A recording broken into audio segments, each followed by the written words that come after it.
everybody out there in Progress Report land. This is the last Progress Report for the month of May. It's May 31st. And I'll be here next week, I believe, with Senator Lou D'Alessandro, who will have a lot to say as he winds up the legislative session. Boy, jumping the gun. We haven't even finished this show, Bob. We're already talking about next week.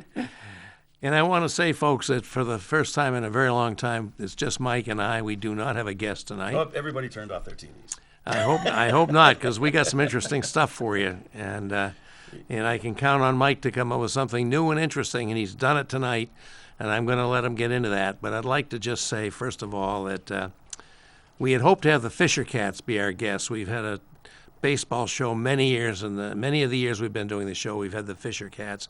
They never got back to me as to whether tonight was a good night or not. We'll keep trying. I will try, because that's a fun show. You know, we raffle off some tickets. We get the gear on. We let them talk about their history and their what they're doing this season and the deals they're offering and so forth. So I hope we can make that happen. I'm sorry it didn't happen. You know, COVID's changed everything over the past. Every habits, things that we took for granted, it just kind of broke down. Got to get people back in the habit of doing things. Yeah, we'll get this. We'll get this. It's a long season. It's a long season, and I'm sorry to say, if the Fisher Cats had got back to me a little more timely and said yay or nay, I presume it would have been nay. It would have been helpful in booking a guest. But in any event, here we are, the two of us. You know, and I've always said, unlike some of the other shows on this network, we always try to bring a guest. We do. Because people are, I don't know. I don't think anybody's interested in hearing what I have to say. I'll only speak I'll only speak for myself, but we like to bring guests in to get different perspectives, different ideas, so it's not just us spouting off our opinions, which could get And, you know, one of the things we really enjoy on the show is when we do get calls. And we don't have a guest tonight. Yeah, so we need calls. The callers can be our guests. If people want to call in, if we say something provocative, you want to argue with us about, that's perfectly fine. We welcome our guests whether they agree with us, or sometimes even more interesting when they don't. And so we hope that will happen. And I certainly have a list of things that I want to discuss. But I can always count on my good friend Mike Farrow to come up with something really unique and new. And I'm going to let him introduce that right now, because it was certainly new to me. Okay, well,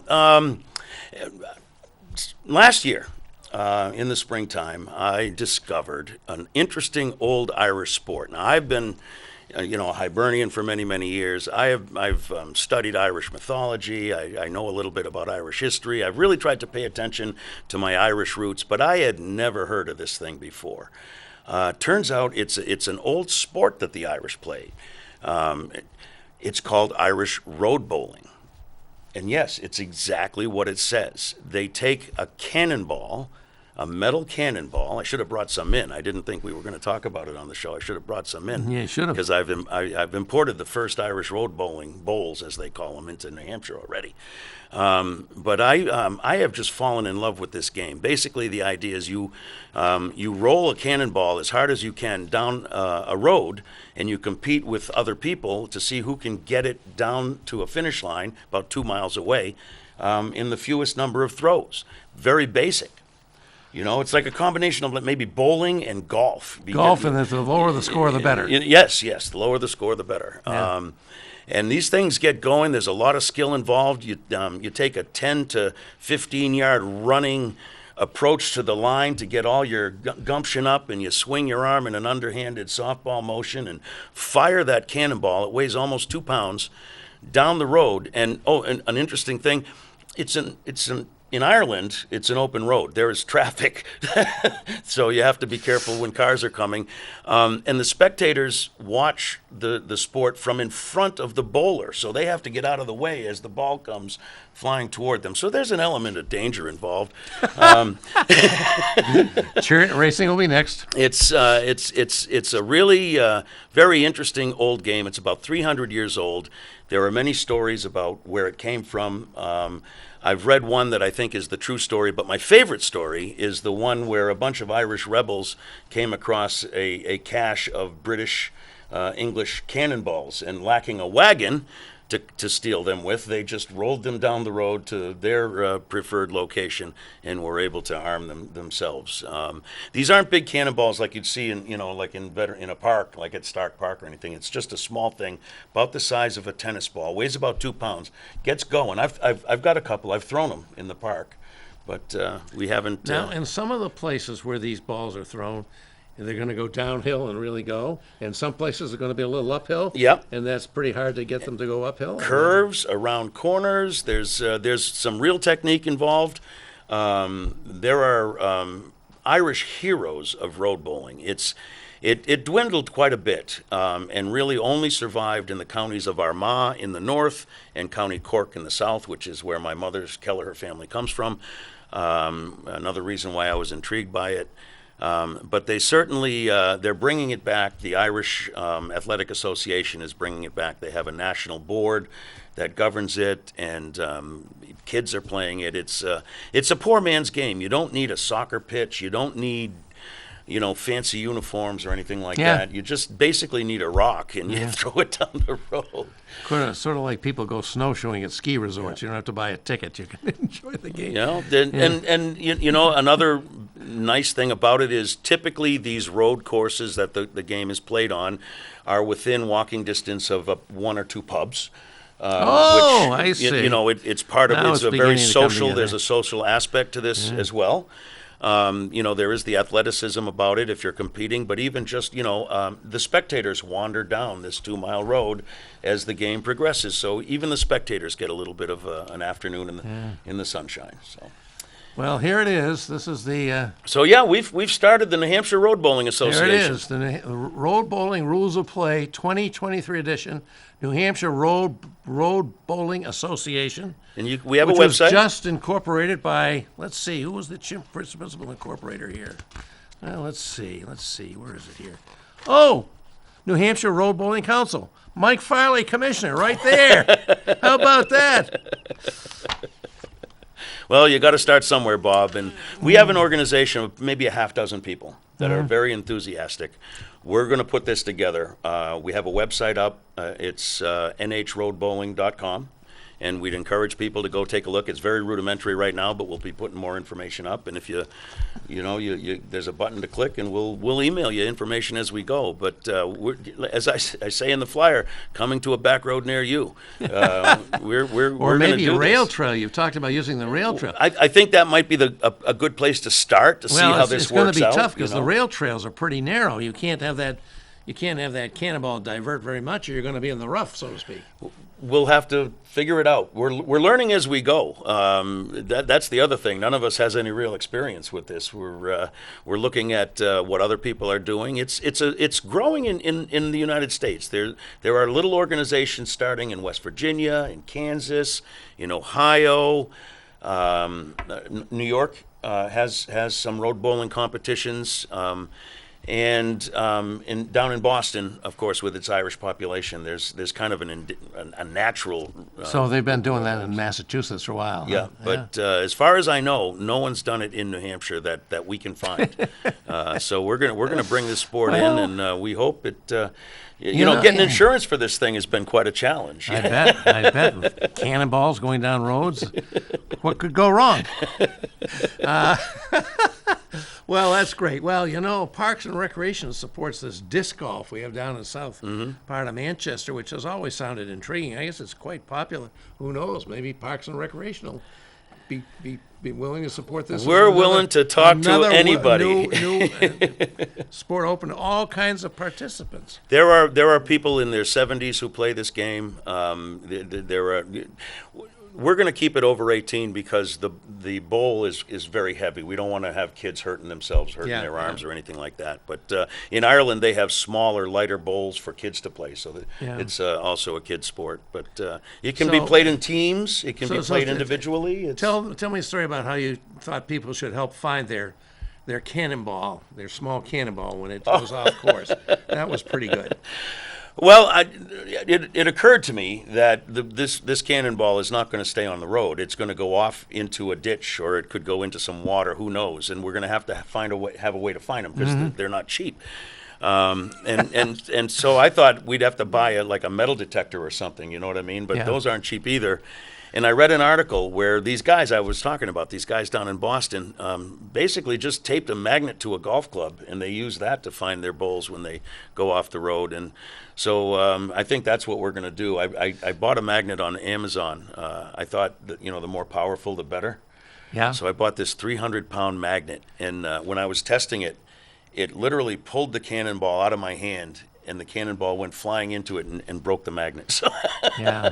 a little too powerful. So we're going to go with a lighter weight version of it. Well, this is very innovative. But I would, folks, if it sounds interesting to you, I know when I first heard about it, it sounded very interesting. People I talk to are very interested in learning more about it. Take a look at our webpage, nhroadbowling.com, and if you're interested, plug your email in, and we'll keep in touch with you. And, you can be part of history when we do the first bowling score in New Hampshire. Wow. Wow.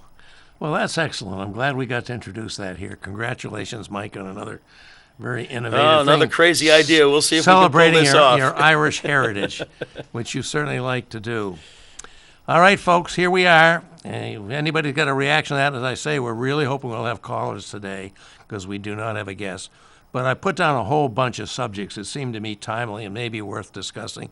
So we're just going to launch in, and I hope some of this will provoke some discussion. I'm going to follow your lead, Bob, because I figured if we both pull an oar, the boat will just go in circles. So I'm going to let you.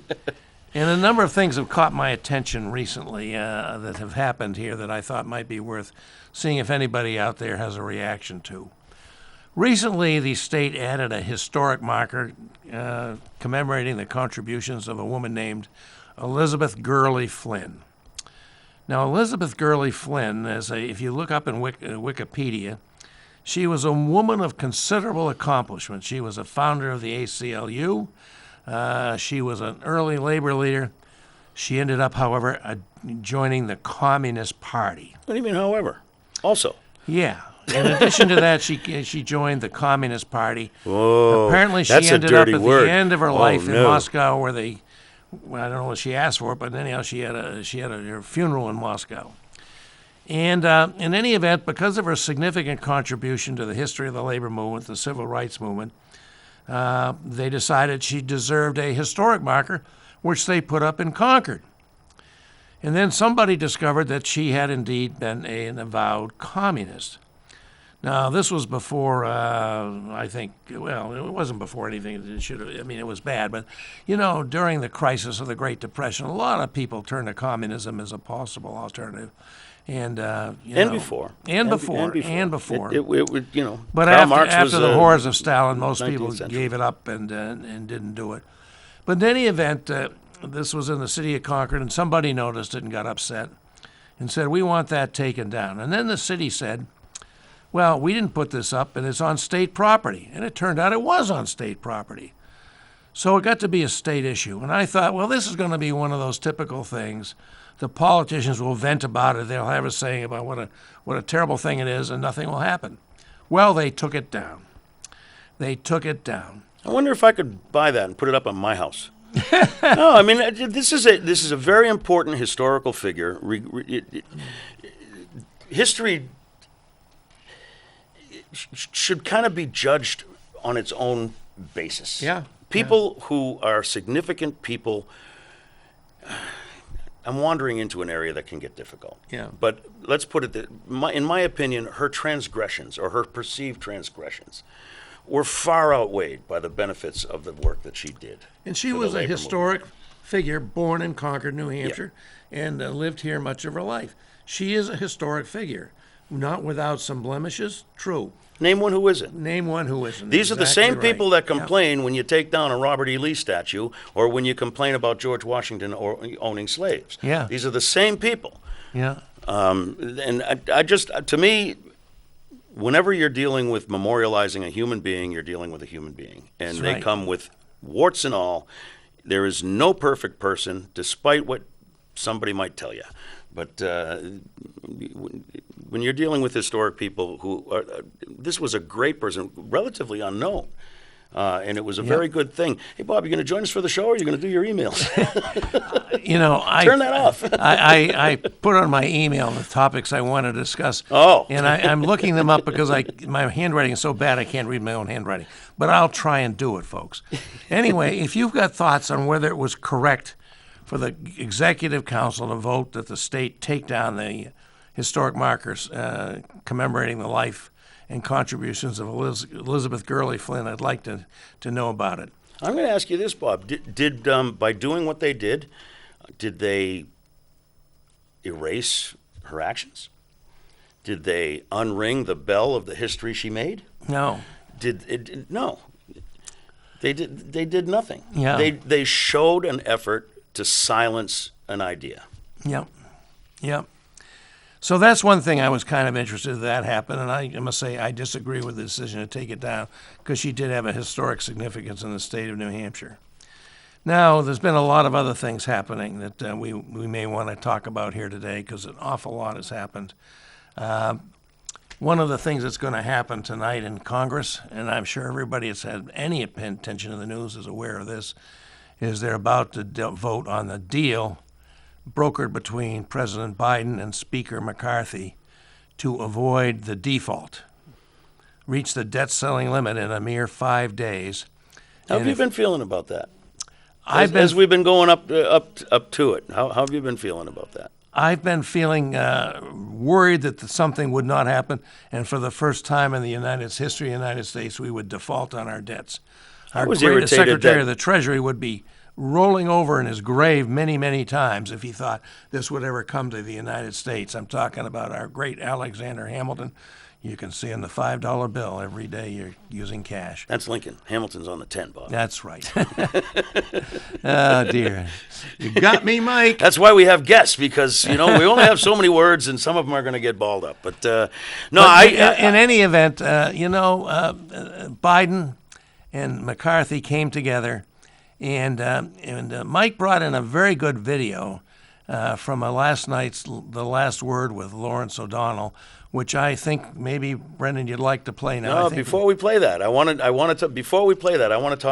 set it up a little bit, because I was absolutely outraged that the White House would even talk about budget and appropriations in the same breath with the debt ceiling.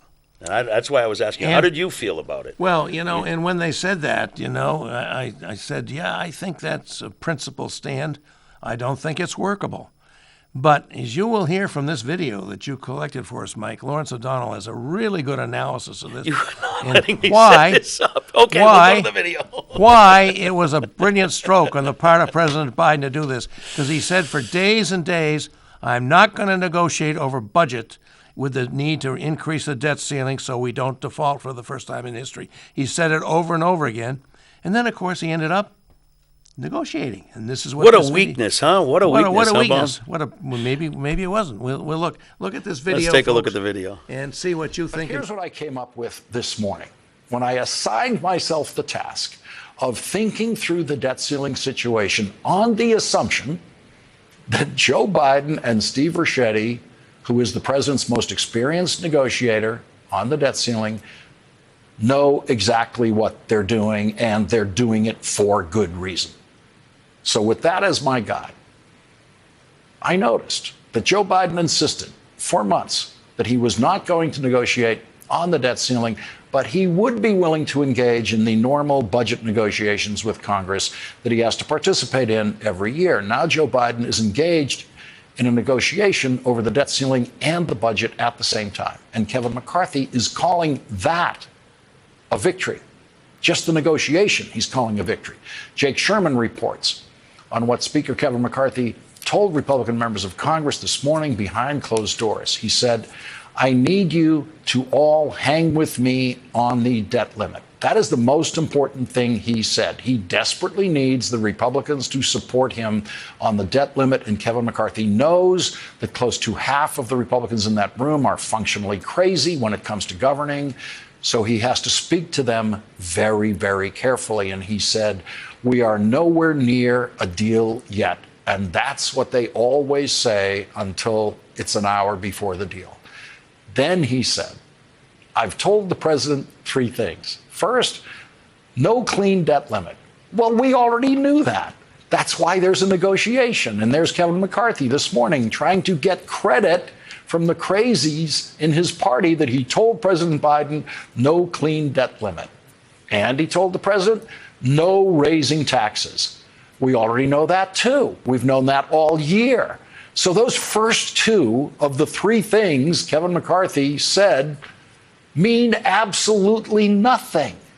And that's how he's playing tough with the Republicans in the House, trying to appear tough to them, to get up there and say he's demanding these three things of the president, and the first two don't mean a thing. And the last one was simply, quote, spend less money. That is the softest possible formulation of a Republican demand to cut spending that he possibly could have said. Spend less money. Not cut domestic spending by 25%, nothing drastic in that phrase, spend less money. And then Kevin McCarthy told his Republicans, remember where we were. They refused to negotiate. Kevin McCarthy wants credit from the crazies in his party that he got Joe Biden to negotiate. He wants them to think just having the negotiation is a victory. And Joe Biden has handed them that victory. And Kevin McCarthy needs them to think that having the negotiation is a victory because Kevin McCarthy knows he's not going to be able to obtain from Joe Biden anything close to the demands of the crazies in the Republican Party. Kevin McCarthy then said, they made a mistake not to negotiate. Let's stay strong together. And then Jake Sherman tells us that Kevin McCarthy also showed a video with a chronology of Democrats saying they wouldn't negotiate. In other words, Kevin McCarthy spent that meeting stressing to his Republican members that they already have a victory just because they have a negotiation. Joe Biden gave them that negotiation, and he gave up nothing in giving that negotiation. Interesting take, huh? I thought it was a brilliant analysis. It made me feel a little bit better. I really thought it was a brilliant analysis. And you know, when you look at the things that McCarthy thinks he got, there's not a whole lot there. One of the things he claims to have got was the last big bill that Biden got passed through the Congress called for $80 billion to upgrade and enable the IRS to do its job better. Yeah. And what to go after big, rich, fat cat tax cheats. Go after fat cat taxpayers. And tax one cheats. of the things that not just the taxpayers, tax cheats. Tax cheats, yeah. One of the things Kevin McCarthy got was the agreement to claw back $20 billion of that $80 billion. I understand that may not be quite as much as it seems, but let me tell you why we should support increasing the capability of the IRS. And it's because too many people in this country are not paying their fair share of taxes, and they're not being audited because the IRS doesn't have the resources to do the audits. That's the truth. Now, people say, I don't want the IRS coming after my proceeds from a yard sale. Ain't going to happen. It ain't going to happen. But the IRS needs to be able to audit people who are getting away without paying any taxes. And it's an awful lot of very rich people and rich companies like General Electric are not paying any taxes, and they can overwhelm the IRS. Now, in addition, Mike, I wanted to tell a personal story about this. A couple years ago, I was still so benighted that we were filing our taxes by mail, not online. I remember those Bad days. idea. We filed our taxes, and my wife had been so conservative that we'd overpaid the taxes by, I think, somewhere in the range of $6,000 to $8,000. I don't remember exactly. That's very conservative. It was very conservative, and we had words about this, but in any event, I said, well, we'll get it back. And finally, we got a letter from the IRS, and they gave us like $1,300. And I said, what? And I waited and waited and waited, and then I tried to get an appointment with the IRS. Used to be able to get appointments. Still waiting? Yeah, I was still waiting. And therefore, for the first time in my life, I went to my congressman, the Honorable Chris Pappas, a good friend and a great person. And his staff was just getting ready to work. We had to fill out a form, authorize them to get our tax returns so they could help. We're just doing that. And finally, about 8 months, I think it was maybe more than 8 months, we get a check in the mail for the full amount. We get no interest on that delay.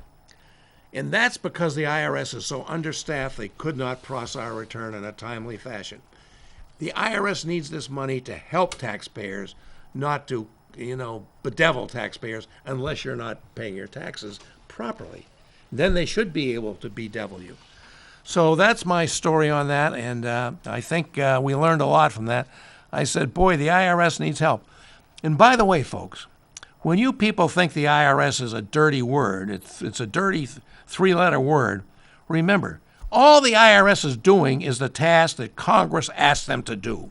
They're not making up the laws about what taxes should be paid and what shouldn't be. Congress did that. All they're doing is trying to carry out the mandate that Congress gave them. So don't be so hostile to the IRS agents who are overworked and don't have the staff and resources they need to properly do their job, and applaud this. So I am delighted that the IRS is getting the support they need. I was sorry to see it cut back by the money they need, because I'd like to see a lot more audits of the people who are making big money and paying either little or no taxes. I have to say, every experience that I've had with an IRS agent has been extremely professional, and they've been very, very helpful. Even when I had made a mistake, they wanted to help me fix it. They were not looking to punish anybody, Yep. They just want to get it fixed and get it taken care of, and any penalties, that are owed. My most recent experience with the IRS was trying to get the local Ancient Order of Hibernians nonprofit status. Yeah. And that, holy cow, that's a process. That there's a huge form, but Yeah, that is a process. I had a phone number. I had a guy I could call. He was most helpful, and he helped me almost all the way through the process. Yep. So it was actually a very, very good experience, and I agree that we do need to have enough staffing. Nobody likes taxes, but I think we got to collect the taxes that are owed. Well, they're there. You know what it says on the top of the IRS building in Washington, D.C.? Taxes are the price we pay to live in a civilized society. And that is absolutely And I true. say, look what we get we get an army, we get an air force, we have a space force over here in New Boston, you know. We have national parks. We have all kinds of things that None of that's does for free. us. None of that is free. And a lot of it is available to us pretty much gratis. If you're a senior citizen, you get any national park for free. What a deal. Those are the best places I in wouldn't America. know. I would know nothing about that senior citizen stuff, Bob. Okay. I'm never going. Anybody want to weigh in on that? We're still urging you to call in and comment. 603-640-3091. Maybe you think the IRS should be defunded. Can I talk about another part of this big deal? The Republicans think that helping other people who are in tough straits or disabled or homeless, you can't help those people because they're inherently bad and don't deserve any help. That's what Republicans do. They would rather keep their money for their gated communities and stuff like that. Anyway, there was a big push to put work requirements on single moms in order to get their SNAP, their food stamp recipients, and veterans to get their veterans benefits. Put work requirements on them, and currently there are work requirements in place for many of these benefits, and I think they go up to age 50. People work beyond age 50, but they did choose to increase the work requirement for some of these benefits, I think up to age 55, I think it was. What do you think of that? Well, I don't like it. You're free and clear for your benefits, anyway. For sure. I don't like it. I think this is intended to put work requirements. There's already work requirements. And the people on these things have reasons they can't work. There are probably some individuals that don't want to work just because they don't want to work. But I think that's a tiny number of people. I think people want to work. It gives their life meaning and dignity, not to mention help support them in their goals in life, because you get a salary. There's evidence, there's reports that these work requirements have been put in place in other places. As I said, there are already work requirements in place for some federal benefits up to age 50. what's been proven is that they don't put more people to work. They cut the roles. Yeah. So what the real intent of this, if you look at what it actually does, is to cut the number of people receiving benefits. Yep. Because the people who can work are, and those who can't will not be able to, despite you're putting a work requirement on the benefit. Yep. So they just lose their benefits. And you wonder, why are there folks in the park? Yeah. You know, that's why. Why are all these cities suddenly experiencing? Well, work requirements came first. People were thrown off the rolls, and now we have, oh my goodness, we have this homelessness problem and all of these other social ills that come from that. So from what I understand, Biden and his negotiators, because they actually know what they're doing, actually the way these formulas shake out, according to the Congressional Budget Office, actually more people, more money will be spent, and more people will be able to get benefits by the imposition of these work requirements. So it's actually going to end up being a benefit. It may sound counterintuitive. I'm not so sure how it works. But Yep. Biden tricked him on that one, too. Yep. That senile old fool. I think he's doing quite well. He's killing him. He's killing I him. think he's doing very well. I think he's having a hard time containing his glee. Have you noticed the Democrats? They're like, okay, I think this is going to, I really don't like Lawrence it. O'Donnell says, Kevin McCarthy was claiming he got a victory merely because Biden agreed to negotiate. I think that was and good. Joe set that up by for Joe months set saying he that wouldn't up. do it. Yeah. It had no value if he didn't set it up. Yeah. So the next thing I wanted to get to, and I hope we'll provoke something with this, why are we opposed to being woke? What is wrong with being woke? Well, it's because there's two definitions. Oh, Under really? one definition, yeah, it doesn't sound very good at all. But under the real definition that's been in place since the 30s and 40s, it's an admirable condition to be in. So what is the definition where it doesn't sound good? What definition of woke is it that doesn't sound good? Oh, telling me that I can't hate minorities, telling me that, transgender people have rights. I don't want to hear that. That's woke, That's the good telling part of me that my kids should be able to read history. I don't want that. I want to lie to them so that they don't know what really happened. That's woke, telling me that you're making me drink Bud Light. You're making me drink Bud Light, and you made me go on this tiny little internet platform and watch a tiny little 20-second commercial about a single little person. You made me watch that, and now I'm all mad and I'm shooting my beer. That's woke. I don't like woke. It makes me shoot my beer. Well, and I can understand. I mean, if I was shooting my beer, I'd wonder, wow, I'm upset. By the way, folks, I hope you enjoyed that Lawrence O'Donnell video, but Mike had brought in another one, which I liked even more. About Bud Lightism. Wokeism is the result is that because Bud tried to market its Bud Light with the help of a transgender, I guess, influencer they wanted a small to say, platform. How do we market our beer to your people? And the result. So they sent a beer can to her with her picture on it, as a little token of appreciation. A little 15-minute video on Facebook or Instagram or something. This wasn't, as the video pointed out, this was not a Super Bowl ad.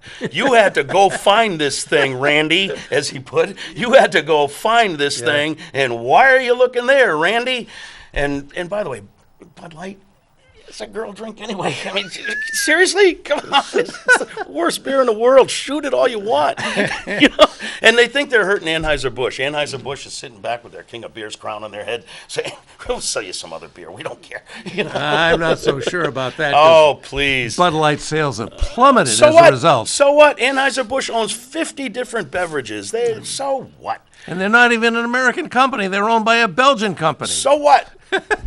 So what? Go ahead, shoot your beer, you morons. Don't drink Bud Light anymore. Okay, oh, it hurts me. Come on. It's the most ridiculous thing I've ever seen. And I'm going to just turn the table point again. These are the same people that were decrying, oh, cancel culture, cancel culture. No, they're canceling everything. They're canceling Target. That's the other thing, Target, this whole thing with Target. It's Ron like conservatives don't even go to Target; they go to Walmart. Liberals go to Target. It's, come on, what's going on in this world? Liberals go to Target. I didn't know that. And earlier you told me that Democrats don't drink Bud Light. I didn't know that either. You ever seen one? I never saw one. Oh, I we drink IPA. I actually have heard Democrats I know do drink Bud Light. Anyway. It's a bigger point, Bob. It's a bigger point. Come on. Are you serious? Some 60-year-old guy who raps, whose name is Kid, shoots his beer, and people are going nuts and. I can't even believe it. I can't even believe it. Okay, shoot your beer. Well, who's making them drink it? In any event, Mike had brought us a second video to show today, and I really loved it. But the standards of this station that we're in, Manchester Public Television, do not allow it because of a certain we got a letter. We got a letter last week. Which starts with an S. And I pleaded. Yeah. The first of the 7 words you can't say on TV. I said, SPC. Can we do it just maybe for the first 2 minutes? And the answer was no. But I'm going to let Mike tell you where you can find it. We're putting that up on our Facebook page. We're putting that up on our Go to the Facebook Progress Report page, Facebook page. And you'll you can love watch it. It really, Bob, it was about a 3.5-minute video. It was a very plain-spoken analysis of this situation. And plain spoken. The guy's talking in his Jeep or his truck or something, he said a swear word that I first learned at OLPH in the first grade. So, But we are going to comply with the rules here. We are going to comply with the rules. We want to stay in the good graces of the station. I'm on the bubble. I've been on the bubble for 10 excellent years. Staff, so there you go. I've been on the bubble for 10 years here, Bob. They don't like me here. Anyhow, I do urge you to check out our Facebook page and check out that video because I absolutely loved it. I thought it was really on point. In any event, I guess that's enough about wokeism. I just don't understand. Ron DeSantis has said he's running for president because he's proved that Florida is where wokeism goes to die. Well, that's going to improve our lives, isn't it? That wokeism is dead in Florida. That's really going to help us all a hell of a lot, isn't it? It's dead. That's going to help us with our burdens with economics and Disney just pulled the plug on a $100 million campus or something, and imagine all the small businesses that have bought up property and were building restaurants and stuff. They've got nobody to go see them. Why would you vote for that guy when his claim is that Florida is where wokeism goes to die? Because they hate things. Yeah, come on, Bob. You see them before us. Yeah, it's complain, hate.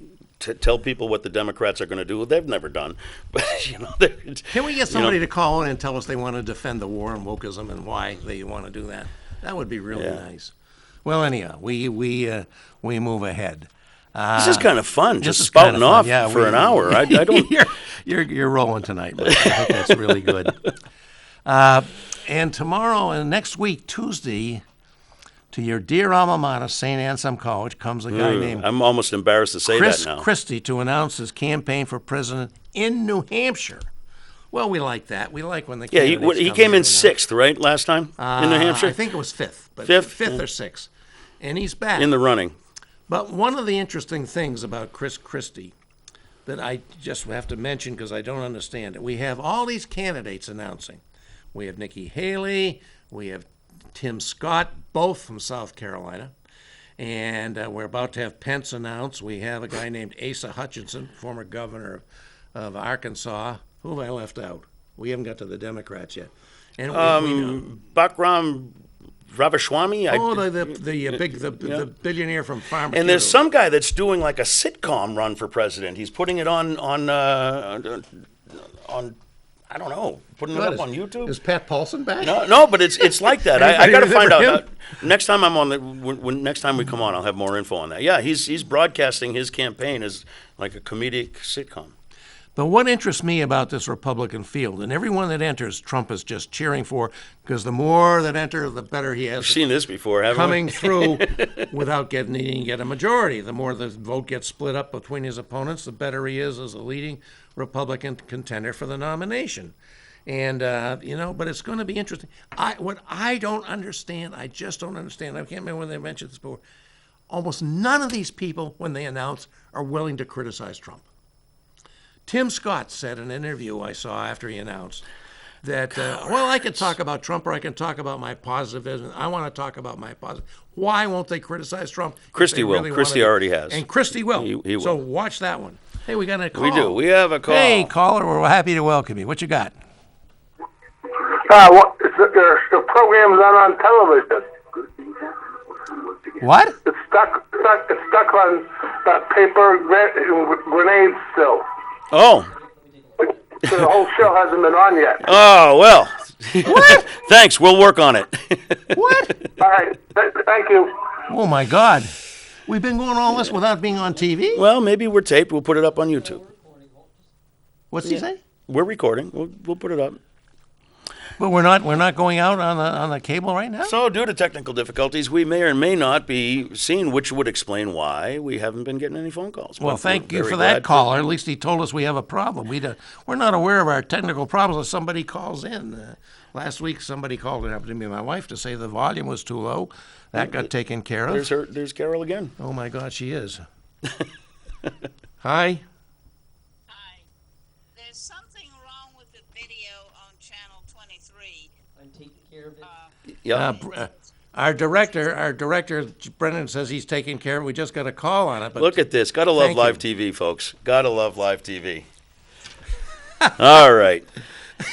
Well, for those of you who are just tuning in, we've been brilliant. You have no idea what you missed. We've been excellent. We've been hot. We've been on target. We've been wonderful. We had great video. We introduced Irish road bowling for the first time to the citizens of our viewing area.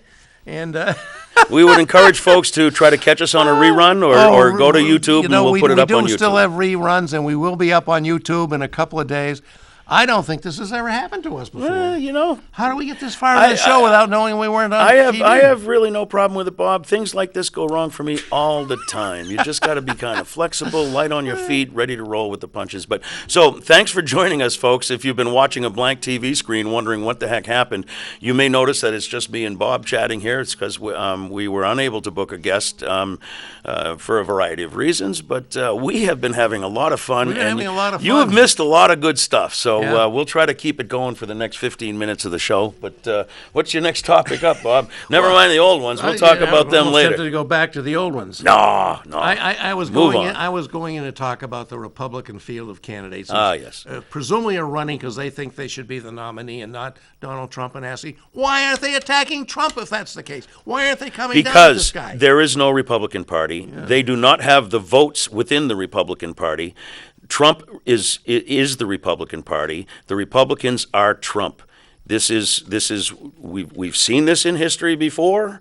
It is a cult of personality. Don't believe a word of it. Stick with us. We'll get through this together. I mean, there is no Republican Party. This is not a party based on principles. They have not had a platform for 10 years? They haven't had a platform. Since Trump was the nominee, they had no platform. So they pledged fealty to Trump, and that's what it is. Yeah. So people like that. You like that? Vote for it. I've always been a big believer. I was surprised when Trump beat Clinton a little bit. Not really. She was a terrible candidate, but it didn't bother me. This is what you want, people. This is what you get. Yeah, and we saw what we got. It was terrible. It was horrible. It bothered me a lot, and I think she deserved better. But we don't need to go back and rehash that. Unlike Trump, Joe Biden beat him. I will accept the results of the 2016 election. Joe Biden beat him, and that's what we need. And Joe Biden has been a very, very good, if not a great president. He is so understated. I never thought I'd hear you say that. Oh no, Bob! I've got my ideology. I've got my dreams and my wishes. Joe might not be in that category, but he has delivered. He has never flinched from his unbearably frustrating desire to negotiate with the Republicans. He has not backed down from that. That drives me nuts. I don't know why he's doing it to negotiate. You need a good faith negotiating Even though partner. the temptation must be great, he's never denounced them personally No, as bad people. he has been an incredible. Look at the bills he's passed. Look at the money he has put Yeah, into the our Inflation Reduction infrastructure, Act, the stimulus. into our cities and towns and schools Yep. and libraries and roads and bridges and airports. And Amtrak. Well, not for New Hampshire because we have Republicans running that. But one day, people will. Yeah. The Republicans, they're a dying breed. They're a bunch of dinosaurs. It's conservatism never wins. Throughout history, conservatism has never won a single fight in the end. Yeah. Liberalism always wins. So, I'm not so sure about that. well, I would cite hope an not. example, Well, Bob. I'm prepared to defend my statement. Well, I think George W. Bush beating Al Gore was a sign of conservatism. I'm not talking about in day to day. I'm talking about the cycle of life. The cycle of life. And my liberal policies will be around a lot longer than the Well, the that's- conservative policies you hear on the show before us and you hear on the show after us. Well, My liberal policies are going to be around long after I'm dead. Their conservative policies are on the way out because they're outnumbered. Yeah. And we live in a democracy, although they're doing everything they can to stop that. Yeah. They would end our democracy next year if they could and bring in a fascist regime. They've already tried to do it. When someone tells you who they are, believe them.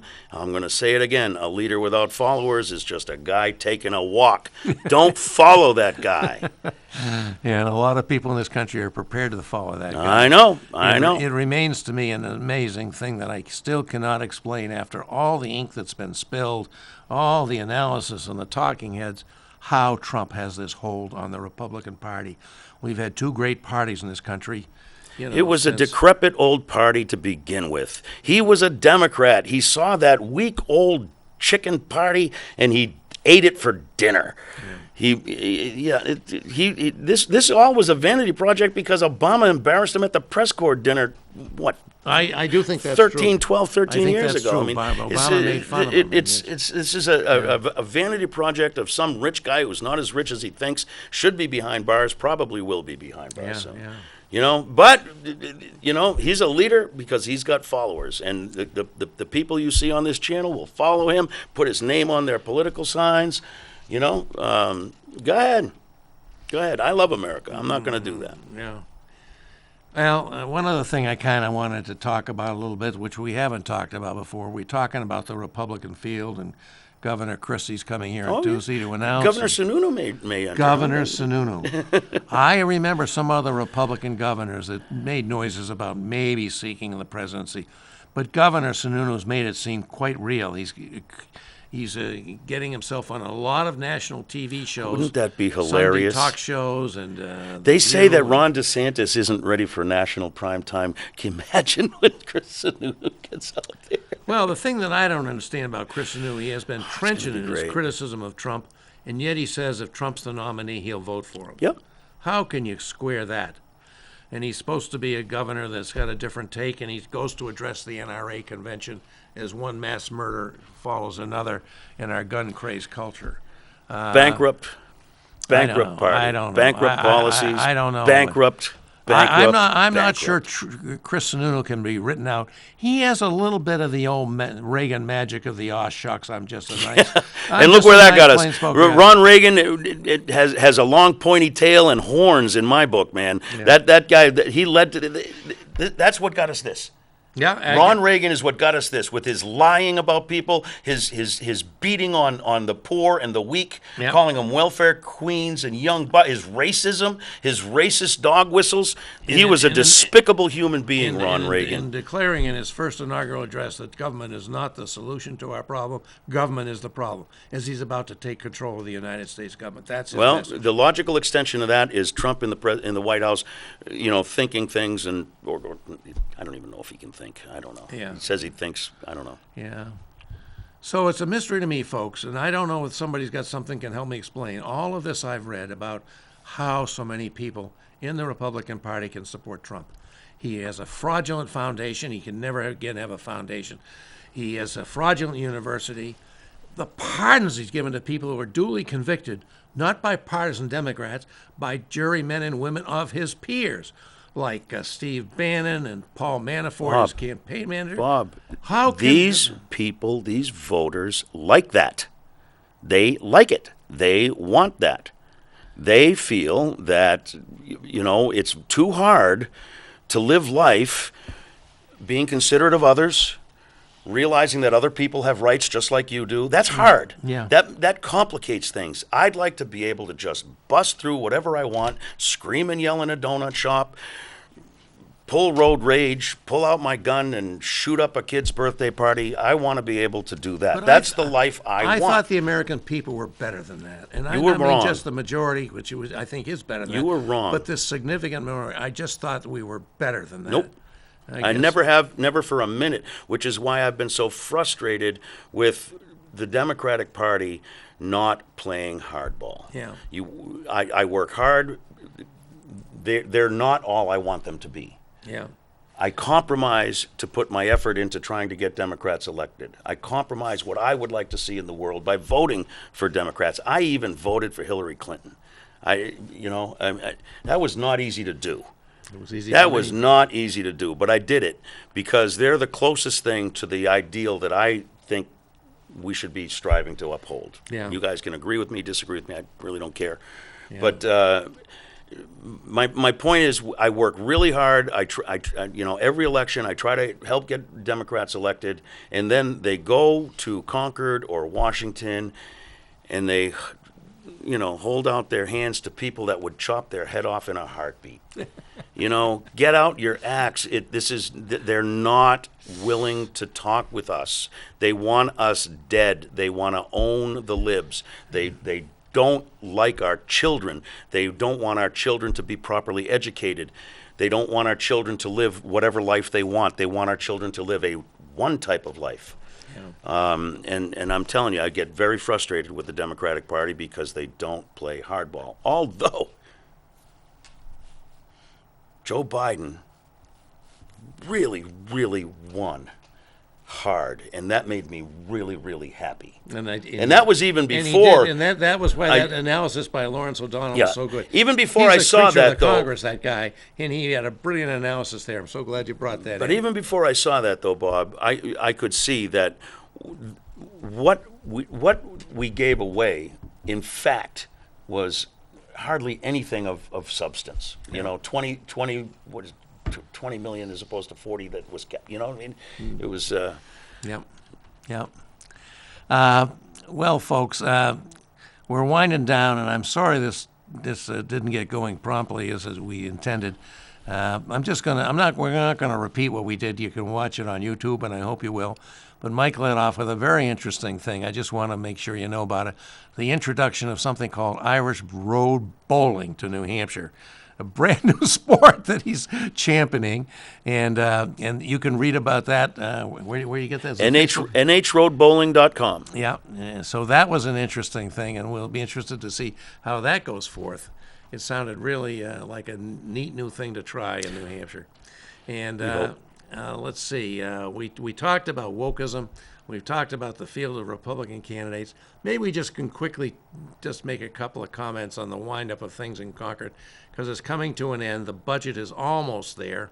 The Senate has to vote on the budget, and it looks like the budget is not going to be coming down to a terrible crisis where, in June 30th, when by law the session has to end, they have to hold the clocks back to pretend it isn't the end of the day on June 30th. It doesn't look like it's going to happen there. And why do people hate politicians? Because they stop the clock. Come on. Everybody knows midnight's midnight. And some interesting things happened. They got a major extension of the Medicaid expansion. Yes, It was that hoped was to an make that excellent permanent. Looks like they may sugar it off in a multi-year extension. I don't know why we need to keep reauthorizing this. Every time it comes up, it's a good thing to do. And you know what? That's stressful for the people that rely on these things. That's very, very stressful. Which is not only individuals, but also our hospitals, which don't want to go back to having to provide so much uncompensated care as they used to. So it's a very important thing. One of the things that I was happy to see happen, and Mr. Farley will vehemently disagree, I was glad that once again we did not legalize marijuana for It's coming, recreational use. Bob. You know, again, conservatism does not survive. It's No, coming. that's not- Hey, I look, don't think that's a who needs the conservative. millions of dollars of revenue that Massachusetts, Vermont, Maine, New York, Connecticut are all getting? Who needs that? We don't need. Who needs the additional problems that more potent marijuana What problems? made What attractive to problems? children by being in the form of edibles? will Ah, provide? it's Who already needs here. who needs to have the illegal business continue because they'll undercut the state-sponsored marijuana? Not a fact. So I think that's Not a fact. Oh, it is absolutely a fact. No, it is not. Look at Colorado. Look at the other states that have legalized. Not a fact. I think the more we know about it, the less appealing it becomes. But we have a respectful disagreement on that, folks, and we've had a whole I don't debate on think we this even with a have a couple of disagreement. people. And so we got that. And I want to say that we are very excited about the fact that our mayor, Joyce Craig, is now announced for the office of governor. And it looks like it'll be an open office because I really do think Chris Sununu was serious about becoming a candidate for president. And he's already said that that's a 61% probability, where it's a 50% that he'd run for a fifth term. Was Kevin Landrigan said that's the new math for you. But I think That's my point. There we go. Go, Chris, go. and, other mayors of Get out of New Manchester Hampshire. aspire Go to Iowa. I think we've got an exceptional candidate. And folks, this is the year we're going to have municipal elections. We'll hope to talk a lot about more of that and have more of our candidates on. We've got 3 outstanding candidates for mayor. Yeah. Joyce. I think I can tell who Joyce, the union leader wants to see. Joyce, today I think is her anniversary. She sent out an anniversary, happy anniversary, Joyce. And Joyce. June Trisciani. June Trisciani. She and her husband are indeed a strong team, strong candidate, and Will Stewart. We're blessed to have people of this caliber want to run our city, and we have our city moving forward in a mighty fine fashion. And I think you can be proud of being a Manchester guy the whole way, and I'm gonna hate to not being in Manchester. I was We even love proud to be a Manchester guy when Ginta was the mayor. that took some doing. It did, but I Yeah. love my city. Yeah. So I think that's about it for us, folks. I will be here next Wednesday with Lou D'Alessandro. He ought to have a lot to say because by that time maybe the budget will be done and lots of things will be known. We will have had the announcement from Chris Christie. It'll be interesting to see what he has to say. Chris Christie, I knew when he was going to have a problem with Trump because he was part of the transition team. And he worked like mad preparing all these Because he wanted to be folders. Attorney General and he didn't get the job. And he read all these folders with, like you do with, people that he thought should People be who prepare? people who prepared, and he had, people would be good for this and good for that, and Trump just chucked the whole thing, didn't pay any attention to any of it, and governed, from his gut, malicious self. I don't understand the persistence of believing that there's any good in there. And I really don't care. They can form a circular firing squad. I really don't care what they do.